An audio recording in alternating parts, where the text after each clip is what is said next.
Hey, family, welcome back to my desk. Listen, goodbyes are hard.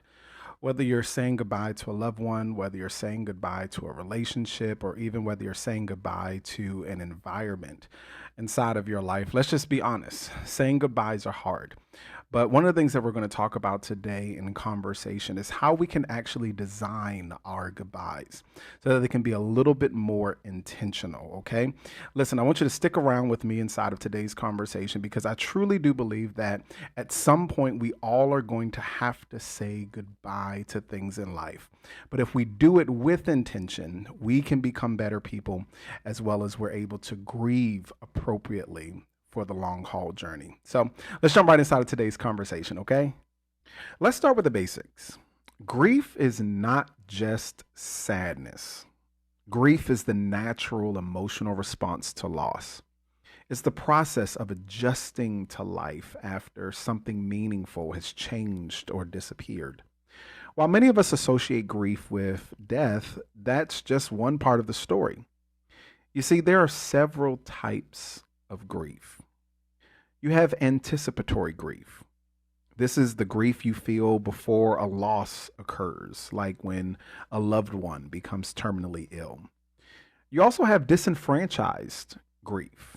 This is grief that isn't acknowledged by others, like the loss of a pet or a miscarriage or even a breakup. You also have cumulative grief. This is when losses pile up before you've had time to recover from the first loss or a previous loss. Then you also have secondary loss grief. And this is the type of grief over everything else you lose when the primary loss has happened. This is like losing a community or losing routines or even losing financial stability as a result of losing something else prior to. And then you also have ambiguous grief. Grief over someone who's physically present but emotionally or mentally gone, such as with dementia or even a person with addiction. So here's something I want you to think about. If you think you haven't grieved, you might not just have named your proper loss yet. Let's expand this view just a little bit because when we grieve, so many things happen, and we grieve so many different types of things. We grieve the end of relationships. This happens by way of divorce, estrangement, or even friendships that quietly fade away. We grieve career changes with layoffs, retirement, or a job that once gave you purpose that no longer fits your personality. We grieve loss and identity when we become empty nesters or no longer being needed inside of the way that we once were. We grieve health challenges with chronic illness, with surgeries, or even with new diagnoses that reshape our daily life.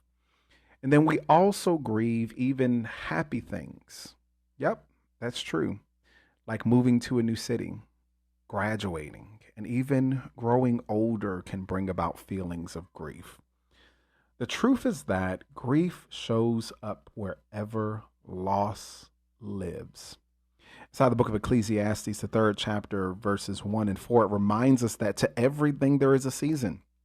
There's a time to weep, a time to laugh, a time to mourn, and a time to dance.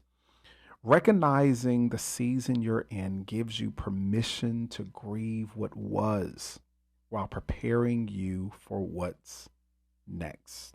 I want to talk briefly about what we can do with all of this emotion. Because while grief is inevitable, being stuck in it doesn't have to be. Here are 5 practical tips to begin managing your grief. The first thing is to name your loss. Say it out loud. Write it down. Speak it in a prayer. Naming your grief honors its presence and opens the door for healing.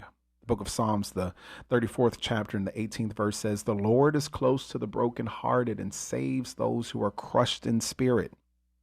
The second thing that you can do is to create rituals. Light a candle. Keep a memory journal.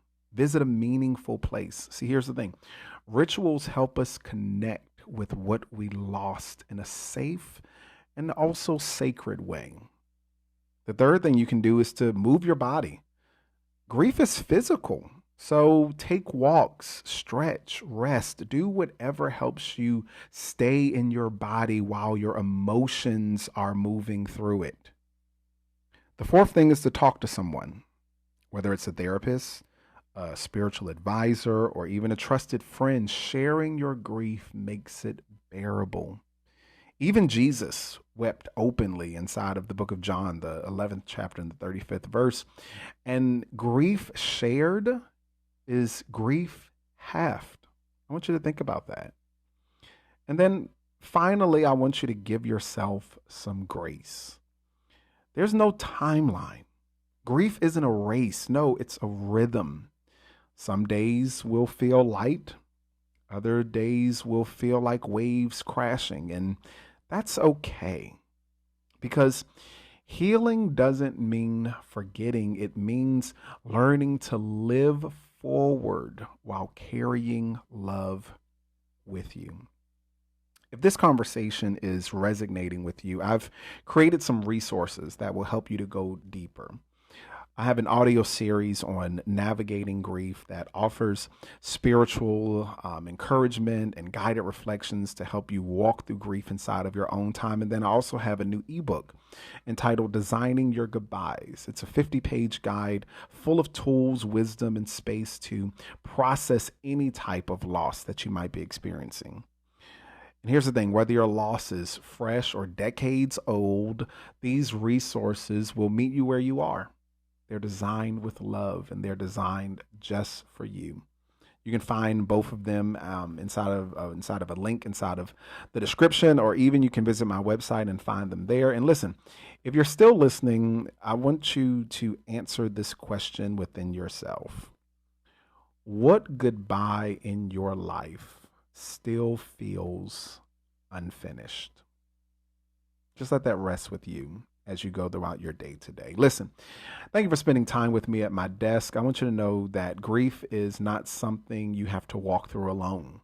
It's not something you need to get over. You can move through it with grace, with truth, and most importantly, with God's help. I want to stay connected with you. Listen, I want you to subscribe here at my channel so that you don't miss any future episodes. Share this with someone that you know who is grieving. And then, of course, make sure you visit the store so that you can download the audio series and ebook, Designing Your Goodbyes, so that you can begin your intentional grief journey today. Until next time, I want you to remember that you were created to love deeply. And because of that, loss will visit your life, but so will healing. So will peace, and so will the presence of God who never leaves. I'm Dr. Dandridge. Thank you for joining me at my desk. I want you to stay strong, but most importantly, stay grounded. And I'll see you next time.